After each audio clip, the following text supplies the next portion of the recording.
Welcome to MLCB Day 2.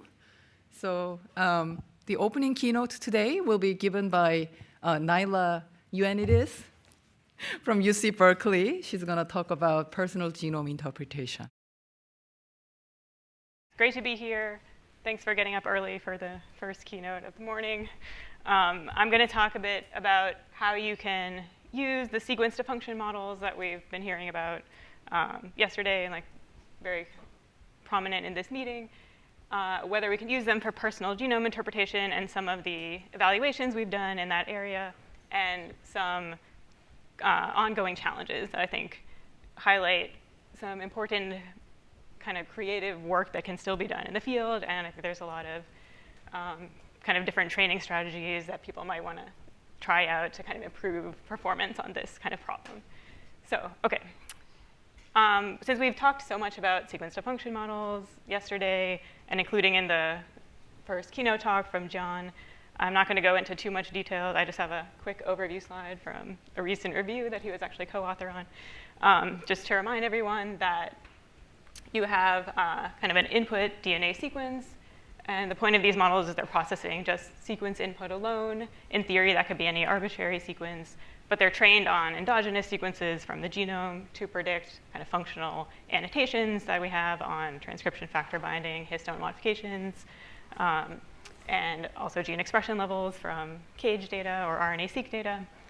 So we have these models that should be able to go from sequence to predict these kind of molecular functional properties of the genome. And these models have had good success in doing that. And the kind of standard evaluations that are done looking at kind of held out chromosomes and held out regions of the genome.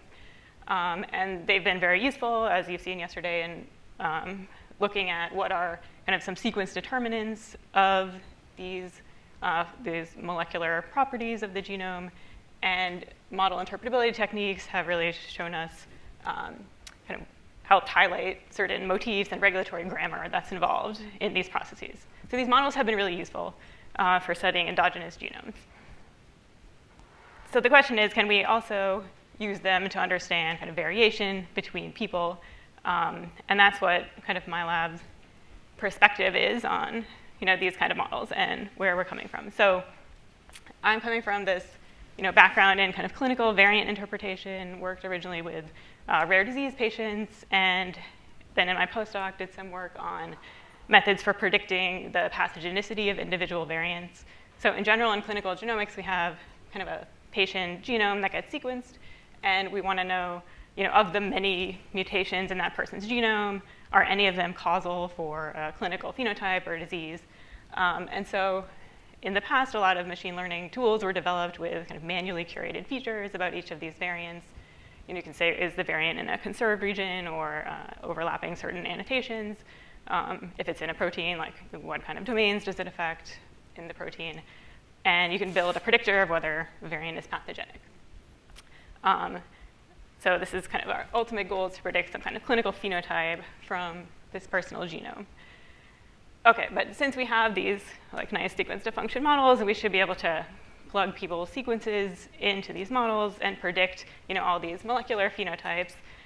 The question is, can we just take someone's personal genome, run it through something like Informer or Expecto or any other type of model, and get predictions of these various molecular properties that the models were trained on? And these can be kind of a proxy for whether there's any potential clinical phenotype that might arise. If someone's gene expression levels are disrupted, then we might be concerned about those variants potentially being causal. So this is especially important for non-coding variants. Of course, there's been a lot of work on protein coding variants that we heard about yesterday. But for non-coding variants, they often, if they are going to affect clinical phenotype, it would be through an effect on gene expression.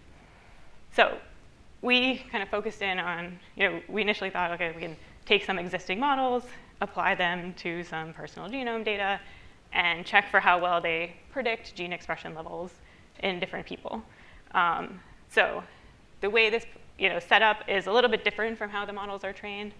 If you think about, so the way current models are trained and evaluated is you have kind of a single reference genome that you're training the model on, and you have different gene expression measurements or other molecular phenotypes, but here we're focused on gene expression. Different measurements kind of across different genes in the genome. And these different genes in the genome, like some are highly expressed, some are lowly expressed, they all have pretty different promoter sequences from each other. And the model can kind of pick up on what the sequence features are of these different types of genes with different expression levels. But this is, kind of the training strategy. You're training across genes, and a lot of evaluations are done by holding out genes from different chromosomes. Let's say we were now going to apply this to a person. So if we have kind of a different, slightly different sequence for the same gene now, so this is like the same gene as the one on the left, but a personal genome sequence that has a few mutations in kind of the promoter region for that gene. The question we want to ask, and if you want to use these models like in practice for understanding personal genomes, the question we kind of want them to be able to answer is to explain the variation across individuals. So like if this person has slightly lower expression level than another individual, can the models pick that up just from the genetic variation? And so this is a bit of a harder problem, right? So the amount of differences between individuals and expression level is usually smaller than between different genes in the genome. So it's harder. It's not what the models have really been trained on.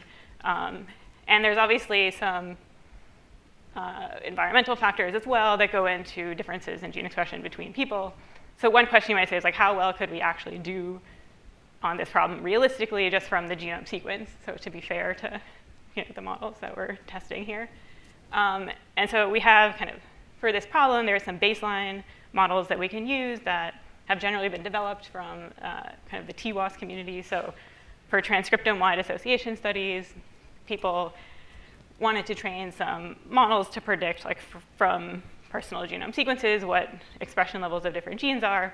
But these are just variant-based models. So it's a kind of very different conceptual approach where you take around a gene, so usually like a 1 megabase region around a gene, you look at all the variants that are present in that region, and then you just train a linear model across some training set of individuals where you just have a weighted combination of the dosages of each variant. So the dosages that that person has of each variant times some weights that are fit through some regularization. There's a commonly used version of this that's an elastic net model. This is a PredictScan model for people that have been involved in TWAS.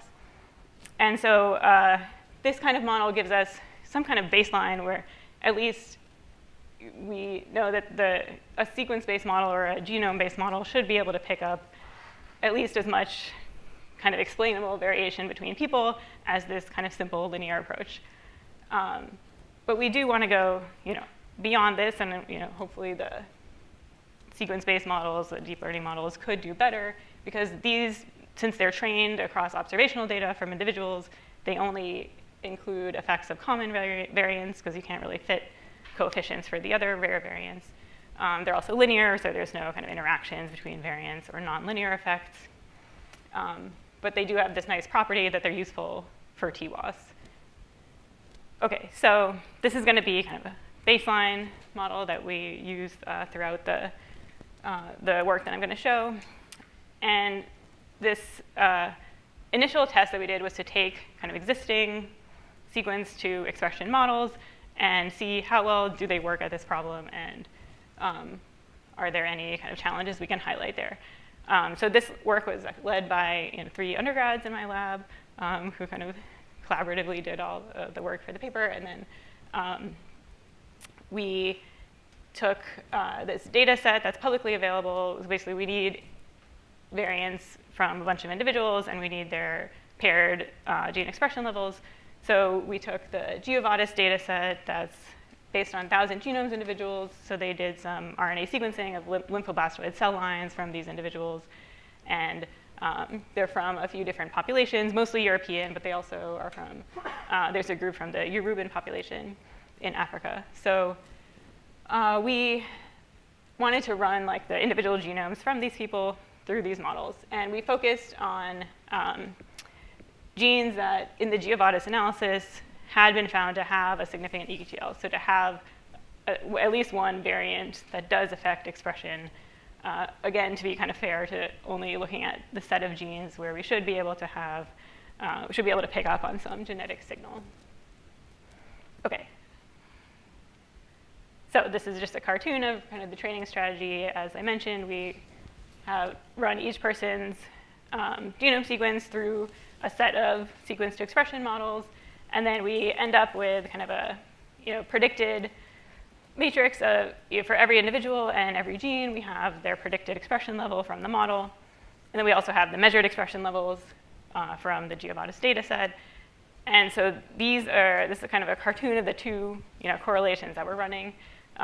One is if you look at a given individual, if you look at all of their gene expression predictions, you can compute kind of how well the model explains variation across genes for a given individual. And that's very similar to the original training objective for the models, where you're doing the same thing but for a reference genome. So the only difference here is that instead of a reference genome, it's a kind of personal genome with some variation.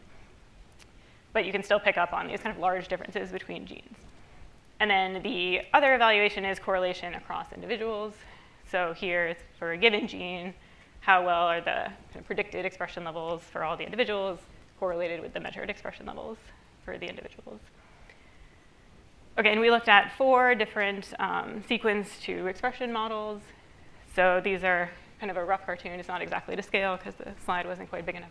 But roughly what the kind of input regions are around the transcription start site of a gene. And so you see there's a pretty wide variety of regions around a gene that are considered by these models. And they also have kind of very different training strategies.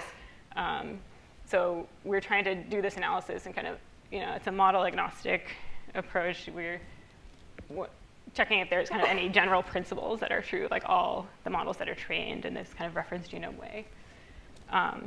Okay. So the set of evaluations that we wanted to do. So first of all, just as kind of a check, we wanted to see if we do that correlation across genes that I mentioned. So for a given individual, correlation across genes, which we expect the models to do well on. The only difference is the personal genome instead of reference genome. So we just wanted to check that that looked OK. So this is kind of a histogram of, I'm going to use Informer as the example and the figures. But we have kind of similar results for all the models. So for Informer, you can see kind of this correlation across genes for different individuals. There's a pretty tight distribution, and it's all centered around about 0.55, the average correlation, which is reasonably in line with what we would expect from the performance of the model like originally reported. It's a slightly different data set, slightly different data type with RNA-seq. But this is kind of reasonable performance. OK, so then we want to do the same thing but across individuals. So now for each gene, can we explain variation across different people? And so here now when we compute this kind of other direction of correlation, you can see this is for Informer. Here is 0 in the black line. So the mean correlation is like very close to 0.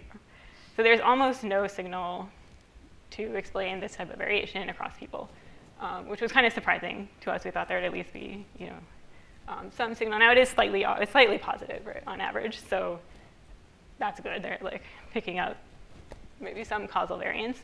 The other thing to know is there's kind of this wide distribution, which I'll get back to later. There's some tails of kind of genes that have very high positive correlation, but also some with very high negative correlations. So this is the Informer plot. And then if we kind of look at the same thing across all the models, so this is kind of summarizing those results. This is the correlation across genes for the 4 different models compared to, we also computed it just on reference genome with the GeoVadis RNA-seq data. And so that matches correlation across genes for people, matches same thing for reference genome. But then for all of them, this kind of correlation across individuals is very low and close to 0 with a wide distribution. And just for reference, remember we have this kind of linear model based on this PredictScan approach from TWAS. And this is kind of the performance of PredictScan across genes. So it's not huge. It's around like 0.2. But we should, in theory, at least be able to get that far with this kind of sequence-based model, right? So it's like, why aren't we at least matching that performance? OK. I mentioned the kind of tails of the distribution, so just some examples of genes that come from kind of the high positive or the high negative correlations are just shown here. So we do have these genes where you see that you have pretty good correlation between the predicted expression levels and the observed expression levels, and it seems pretty reasonable. And you see some cases, like in this negative one, where it looks like the prediction's being driven by one variant, let's say with 3 different dosage levels for that variant. So it does seem to be like potentially picking up that there is a causal variant in that case, but the kind of direction of effect for that variant is wrong. Okay, so we wanted to dig into these results a little bit more and say, is it the case maybe that the genes that we're doing well on tend to have like stronger EQTL, so the models can pick up strong effects, but maybe not kind of small effects. So we looked at, for each of the genes in the data set, we checked what kind of the effect size and the p-value were for the top EQTL that was found by Ioannidis for that gene. And so we stratify performance by this top EQTL. Here it's by p-value. And if we look first just at the genes with the positive correlations, we see that there is a trend here, so that the variants that have kind of stronger EQTLs and stronger effects, the genes that have stronger effects, they tend to be kind of higher magnitude of correlation across the model. So that is good and shows that the models are kind of learning something reasonable about the effects of these variants, and maybe are picking up that some effects are stronger than others. But the interesting thing is that if we look at the negatively correlated genes, we also see the same kind of trend, just in the opposite direction. So there are genes that have very strong EQTL effects, but and they are getting a high magnitude of correlation. It's just a negative correlation. So this suggests that the models are kind of recognizing that there are important, kind of strong regulatory signals, regulatory variants present for these genes, but giving the opposite direction of effect to the genes, or to the variants. Okay. Then the other thing we wanted to check is whether the models are better at variant effects that are kind of close to the TSS versus far, because that's been noticed before by some other studies, that maybe the models kind of pay more attention to variation closer to the gene, to the start site. So we looked at kind of the location of the top EQTL. It's not a perfect analysis because top EQTL might not be the causal one, but on average, we expect to have like some signal from this. We don't see much of a trend. There's like a very slight trend. So this is the distance from the top EQTL to the TSS of the gene. And again, the kind of correlation that we find from the model predictions. And so you can see like very slight trend toward having higher correlations if the EQTL is closer to the TSS, but it's a pretty small effect. So I think that's not the kind of main driver of the issue. And you do have genes where the EQTL is very close to the start site where you still see this kind of negative correlation. So it's not that these incorrect directions of effect are only being predicted for far away variants, for distal variants. Okay. Then the last thing we wanted to check, because we have kind of predictions from the different genes, from the different models, is we were wondering, so are the genes that have these negative correlations, so okay, the models are predicting, or at least Informer was predicting a negative correlation, so getting like the direction of effect of a regulatory variant wrong. Is it because there's something about that regulatory variant that makes it hard for the models to learn, in which case kind of all the models should show a consistent pattern of like which genes they have trouble with and which genes have these negative correlations. Okay, so we decided to compare all the 4 models to test this. This is just an example of one gene for 3 of the models. The Senji looks very similar to Informer, so I didn't include it for space on the slide.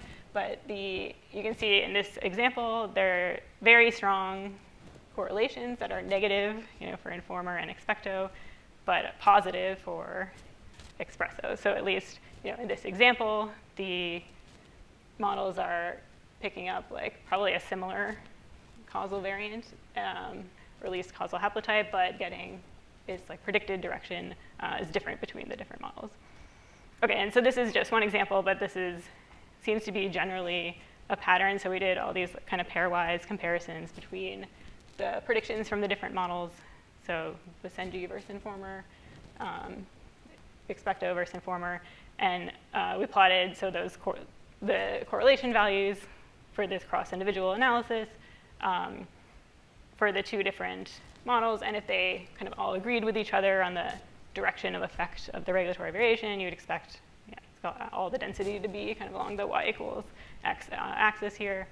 But we see this enrichment kind of along the negative direction as well, so the like y equals minus x, which is kind of interesting because it could be that there was just like a cloud around 0 with some enriched density along y equals x, but the fact that there actually seems to be like some enrichment even for things with strong correlations, but to be these kind of opposite quadrants with opposite directions of predicted effect is telling us that these models seem to agree more with each other on the magnitude of the effect of this variation on expression than they do on the direction.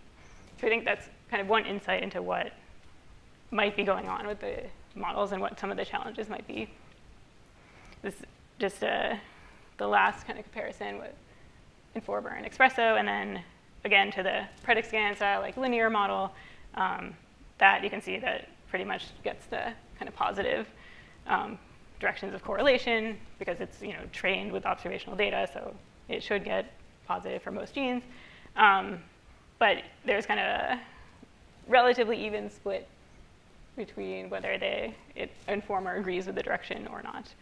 A little bit of enrichment in kind of the upper quadrant, but not too much.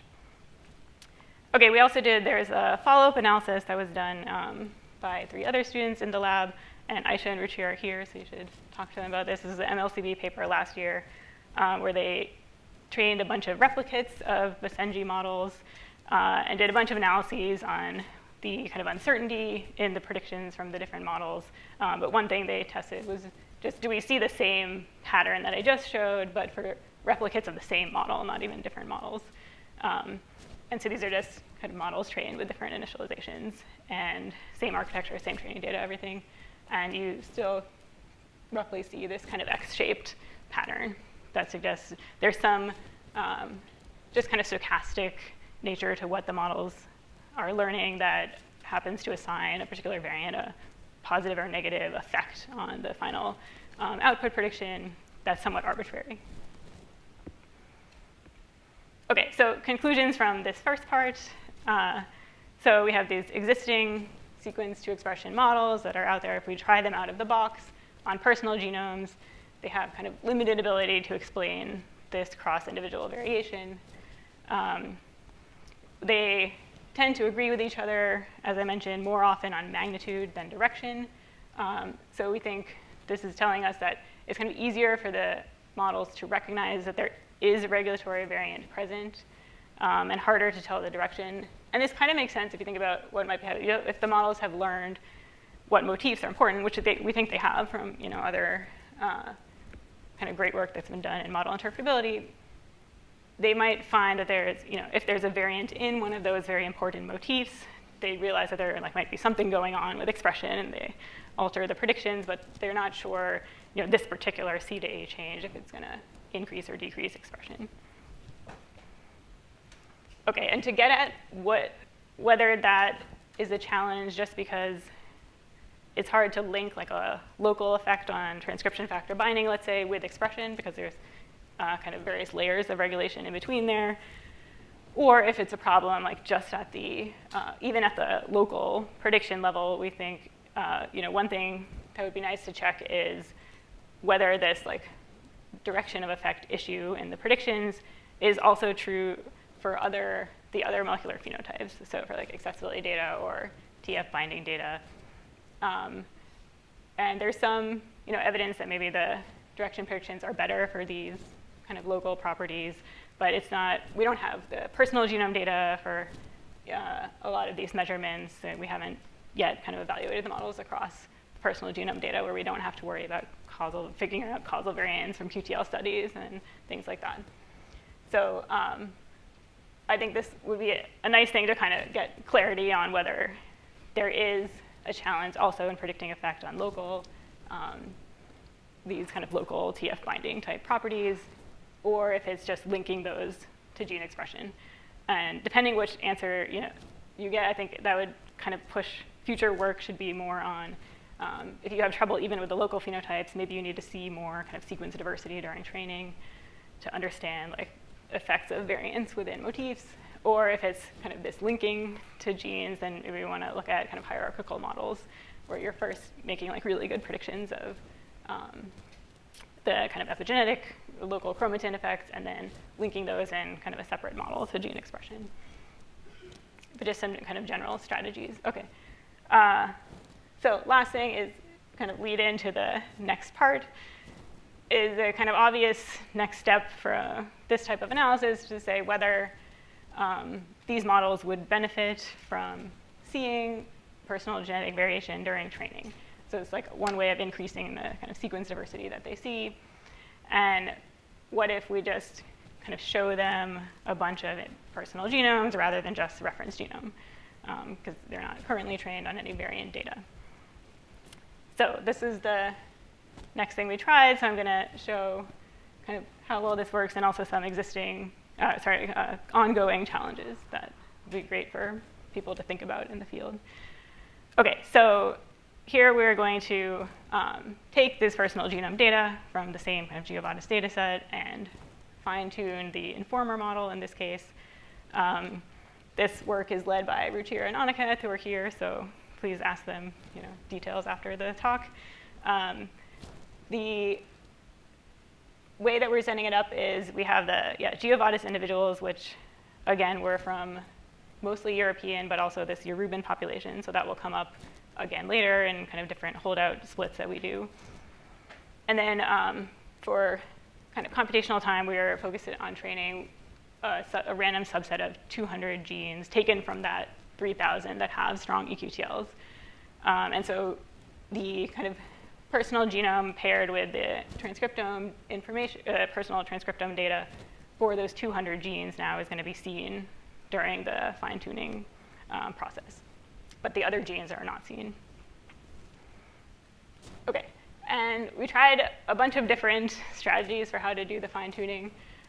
So one thing you could do is just throw kind of every paired individual personal genome sequence, plugging in the variants, creating the personal genome sequence paired with its expression level. It could just be a separate training example. And you can just kind of throw them all together in kind of one giant batch of training data. And so that's this kind of what we're calling single sample training. Then we also tried doing a kind of pairwise training where we try to force the model to learn more about variants, like specifically than they might be able to learn from just kind of throwing everyone together. So try to force them to pay attention to variant effects. And so there we take pairs of individuals, and we try to take them, one from the highest quartile expression for a given gene, one from the lowest quartile, and set up a fine-tuning strategy where you're making predictions for both of those individuals and then comparing the predicted difference in expression between them. And then we also tried doing some joint training strategies too. So maybe if you're kind of forcing the model to learn too much about genetic variants, you start forgetting some of the things that were learned by the original informer model. So we have some versions where we train kind of alternating between the this pairwise personal genome task and then the original informer training tasks as well, just to make sure we don't forget anything. OK, so one example just for the pairwise regression approach that we have. So just to make it more concrete, what we're doing, this is a whole genome sequence data phased from these individuals. So we have kind of the 2 haplotype sequences for each person. So we take a pair of individuals, and we're plugging in, just for now, their SNPs, so just the single nucleotide variants. In the future, we'd like to consider indels as well. But for the kind of initial results that I'll show, this is all with the SNP data. So we plug in, kind of for each person, the SNPs present in their 2 haplotypes. we run, we run all the 4, so the 2 haplotypes from each individual through Informer, get a predicted expression level for the different haplotypes. And the way we're dealing with haplotypes is just then averaging the predictions. So we have kind of an average predicted output for each individual. And then we want to compare the predictions for the 2 individuals in this particular case. And so this is a regression version of the problem. We would just look at the predicted difference and the actual difference and do like a mean squared error loss between those 2. And we also have another version that's a classification loss of whether the model can predict which individual is higher versus lower expression. OK. So a bunch of fine-tuning strategies. It turns out they all work reasonably similarly to each other. So I will jump into the types of analyses that we set up to test kind of with this approach. So then there's a few different ways that we can hold out kind of people and genes to figure out whether this fine-tuning helps with certain tasks, not others, like what it is enabling the models to do and what is still needs work. So OK, so the first thing we ask is just, if you do this fine-tuning, do the models generalize to kind of new individuals that you hold out? So it's kind of just the basic thing you would hope that the training should help with. So we have evaluation where we train, or we do the fine-tuning on these 200 genes on some of the individuals, a training set of individuals, and we hold out some individuals randomly from the data set. And we want to see how well do the models do on these held out individuals. And remember, the original Informer, right, had pretty low performance on that with this wide distribution of predictions. So just to walk through kind of these plots of what the results look like. So first, this is just on the left is the baseline Informer, so the unfine-tuned, kind of same as the original results that I showed earlier, where the kind of average performance is around 0.05, like we saw before. And then for comparison, this was the PredictScan, like ElasticNet linear model that we had as our kind of baseline in the previous analysis. OK, and then in the middle, these are going to be all the different kind of fine-tuning strategies that we tried. So there's the single sample regression, these kind of pairwise losses that we construct, either regression or classification loss, and then adding in that like joint training with original Informer tasks. OK, and we see the results for these are all like reasonably similar. There is some boost from doing kind of pairwise instead of just single sample training. And so by doing this kind of fine-tuning, basic takeaway is that we are able to kind of fix the problem with the original Informer and get it to recognize the kind of variants that are present in these individuals and match the performance of PredictScan. As you see, it's not really much better than that. There's like maybe very marginal improvement, if anything, for some of the models. So we've kind of recovered this linear kind of combination of variant effects, but haven't really gone beyond that. OK, so this is on these kind of randomly held out individuals. So the next thing we wanted to check was it could be the case that these models, even though they're kind of doing something similar to what this kind of linear PredictScan style approach is doing, that because they have this prior on what motifs and what the regulatory grammar is, that they're better able to find kind of causal variants within LD blocks, which means that if we were to hold out individuals from another population, this is kind of our best way of getting at this question of whether they are getting better causal variants. So it's been noticed that if you train a TWAS style model or like a linear model on individuals from one population and then you test on individuals from a held out population, you tend to have a drop in performance. This is because you're kind of just training. The original weights are just based on kind of observational data from the training population. There's often several variants that are in LD with each other that are very correlated, that all look like, just observationally, that have some effect on expression. Only one of them is really causal, but these kind of linear ElasticNet regularized models don't have a good way of picking out which is the true causal one. And then when you go to apply the model, in another population where the LD structure might be different. If you picked the wrong causal variant, it's no longer in as strong LD with true causal 1 as it was in the original population. You get kind of a worse predictive performance then.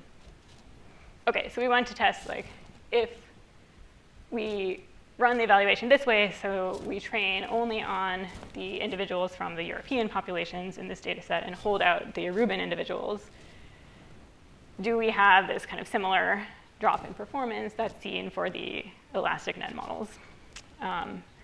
So the results for that are that, yes, we actually do see something very similar. So again, the predict scan performance, the linear model is on the right. And you can see there this relatively large drop. So this is what I was talking about, that if you test on a different population with different LD structure than you trained on, you have a pretty significant kind of drop in how well the model can do at predicting expression in those people. So the obviously the original informer, can't do well at that at all. But then the fine-tuned versions also have this drop.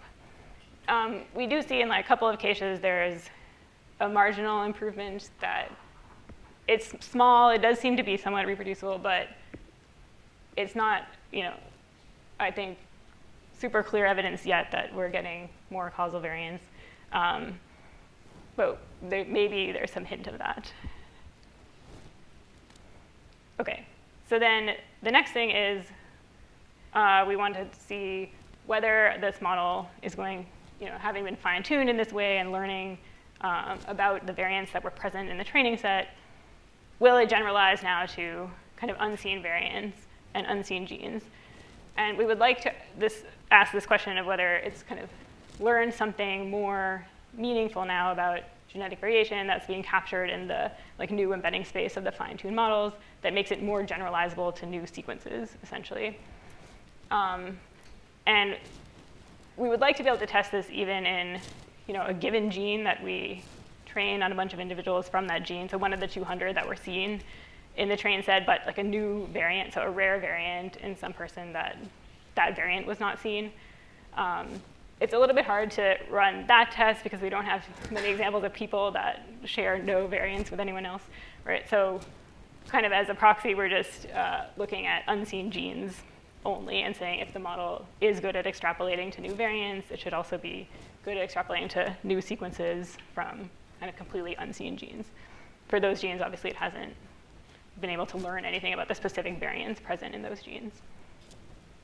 OK, so we looked at performance on a bunch of genes that had not been in the 200 seen during training for these different models. And the performance is pretty similar to the original informer, which is not great. So you can see this is across all the fine-tuned models. The green bar now is the unseen genes, and it's reasonably consistent. The kind of predict scan style linear model just doesn't apply to unseen genes. Hopefully that makes sense to everyone. But if you just train a linear model based on observed variants in a gene, obviously it doesn't have any understanding of any new gene, just kind of by definition. It's only learned about identities of variants in the training genes. So, it's still, there's still this slight trend toward positive average that we saw with the original version of informer, but it's not any better after fine-tuning, which was a little disappointing. OK, so the kind of last thing we wanted to test here was whether these models that have been trained, the other possible benefit of these kind of sequence-based deep learning models for this problem over the linear approach would be that you can learn these kind of interactions between variants and nonlinear effects. So we wanted to test whether kind of any of that is happening in these fine-tuned models. And so the way we're doing that is making a linear approximation of each of the fine-tuned models. So for a fine-tuned model, you can do in silico mutagenesis and get kind of the ISM score for a given variant. So the kind of amount of delta in prediction you get from an individual variant one at a time in the input sequence from the fine-tuned model. So we can get these ISM scores for every variant that's seen in the population. And then for each person, we just construct a linear approximation of the fine-tuned model by taking that ISM score from the fine-tuned model times the dosage of the variant. So this is, for each person, just summing over all their dosage times ISM scores for all the variants that they have. And we basically get, both for the random held-out individuals and the separated Euryben population holdout, we see pretty much identical performance between this kind of linearized version of the fine-tuned models and the full fine-tuned model. So at least the current versions seem to be not learning too much about these kind of nonlinear effects of variance, which is pretty interesting. So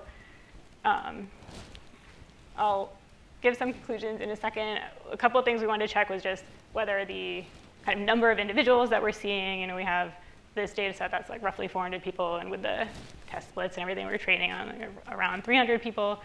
So is that just not enough to see enough variation to kind of get the most benefit out of this type of approach? So we have just kind of a breakdown scaling of what the performance looks like versus the number of samples that we use for training. And we can see, this is blue is, again, performance on the kind of random held out individuals and the population split in orange. And the performance kind of starts plateauing, so we don't think you're going to get kind of drastic improvements in performance from adding more people.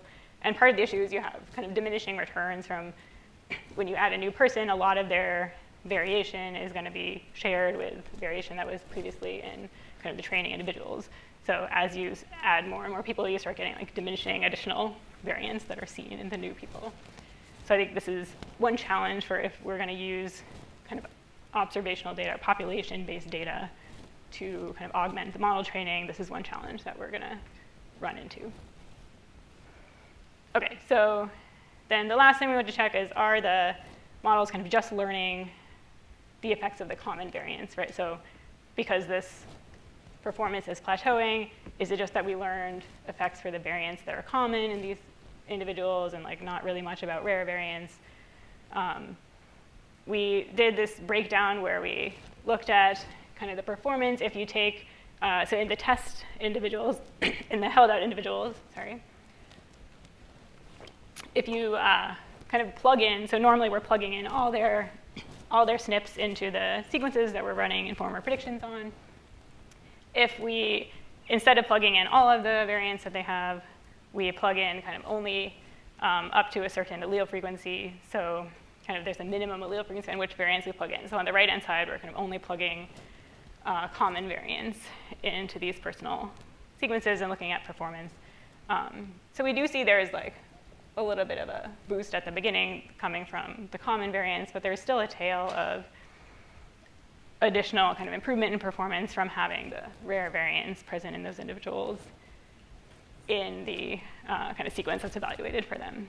So it's not that the models are just learning common variant effects. There's kind of also some signal being given to the rare variants, but you get kind of diminishing returns there. OK, so conclusions from this section. So first of all, if you fine-tune with this kind of personal genome, personal transcriptome data, you do improve performance on the seen genes, so you can correct this problem with the direction of effect of variants that the original models had, which makes sense because you're seeing kind of empirical evidence of what the direction of effect of a particular variant is. So you are able to correct that. So you could run this kind of model on new individuals in like a TWAS-style way and get reasonable predictions. Now, when we look at kind of the performance compared to these linear models that have been used in TWAS, the performance like only marginally better, if better at all. So we're not getting like a lot of the benefit of the fact that these are sequence-based, like full sequence-based deep learning models that should be able to pick up on kind of additional rare variant and interaction type effects. So we haven't quite realized, I think, the potential for the models. So I think this is an important area for people to brainstorm after this and like what the right way of making use of this kind of population data in training the models is to really start beating the kind of linear baselines that we have. And then this important point that this type of training, the fine-tuning does not improve the performance on the unseen genes, so the held-out genes. So this suggests that by doing this fine-tuning, even though we have now learned the effects of variance that we're seeing, that hasn't changed kind of the embedding space in such a way as to make it more meaningful to variance. So it's not that we've learned now something biologically more interesting in embedding space that makes application to a new gene do better, or like to a new arbitrary sequence do better. We're really just learning about the effects of those variants that we're seeing. And so we kind of consider this, maybe the models are essentially memorizing the variants that were present in the training individuals, and not really taking advantage of that information. Final point, because these linear approximations to the models perform similarly, this is, on the one hand, it was kind of like unfortunate that they're not learning more interaction effects, but it's also, if you wanted to use them for TWAS, it's actually convenient because the way that a lot of TWAS studies are run, if you have just a linear model for your gene expression predictions, it's much easier to apply that linear model to GWAS summary statistics and get kind of interesting associations with phenotypes without having to run predictions on individual level data from all the GWASs. So if we could boost the performance of these models a little bit, the fact that they have these kind of linear approximations would make them useful to be applied in TWAS. So I think that's kind of one positive thing. And if they do slightly better on the held out populations, that would make an improvement over a lot of existing TWAS models if you're going to run TWAS in diverse populations.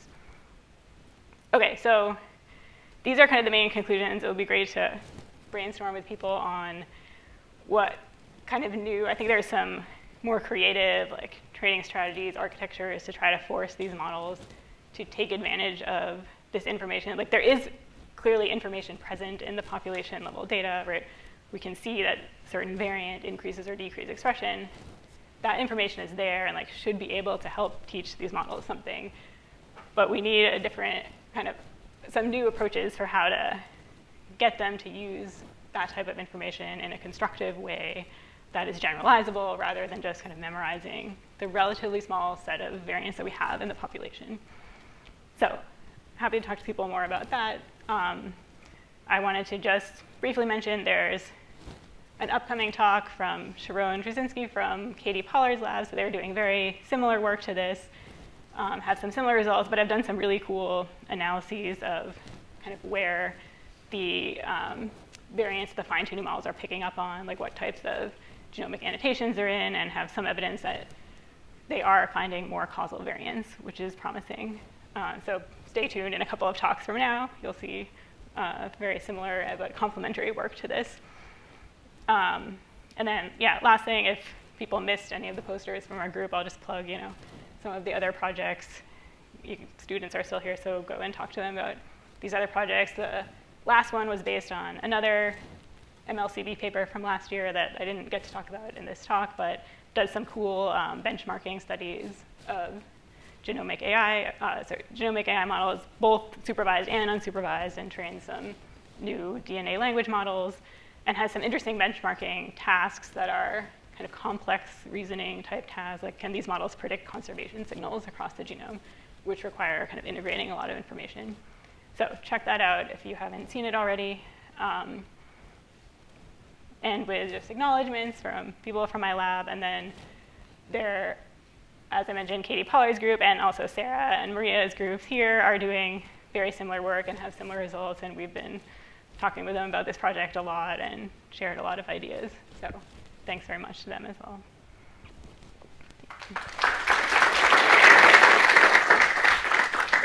Thank you so much. So just one quick question. Yeah. It wasn't a quick question, but I will try my best. So despite the fact that we are still using really old practices for like variant effect predictions to understand the biology of variants, it still works reasonably in many cases. Like if a TF binding site is broken or if splicing is broken and so on, if the variant is kind of breaking some kind of average biology, we still see some nice results in some cases. But this is kind of a higher bar, basically resolving variation between individuals. But community still interprets it as like, don't do any kind of variant effect prediction, like when they see these kind of results. How do you split between these two different but slightly related things? Yeah, I think it's very challenging to reconcile, like what you're saying, that there are good predictions for individual variants and like what their effects are. I think often, though, those are kind of ignoring a direction of effect type of issue. So a lot of the clinical variant interpretation type models, what they want to do is just find, is this variant going to be clinically relevant? So it's just kind of a classification type problem. And it may be that here, where you're having to integrate effects from a bunch of variants, you need to know what direction of effect they have on gene expression in this case. And the model needs to be able to sum up all those effects. And if some of the directions are wrong, like even if it could correctly do that task and find the important variants, the effects end up canceling out if you're kind of assigning the wrong direction of effect. So I think that might be part of it. But also there may be like additional annotations that are useful, like conservation signals for predicting, just classifying individual variants of whether they are clinically relevant or not, that these models don't have access to, right? So they're not trained with any conservation data. And using something like that as kind of a prior to help do this kind of fine-tuning or training could be interesting. Okay. Yeah, let's thank the speaker. Thank you for the great talk.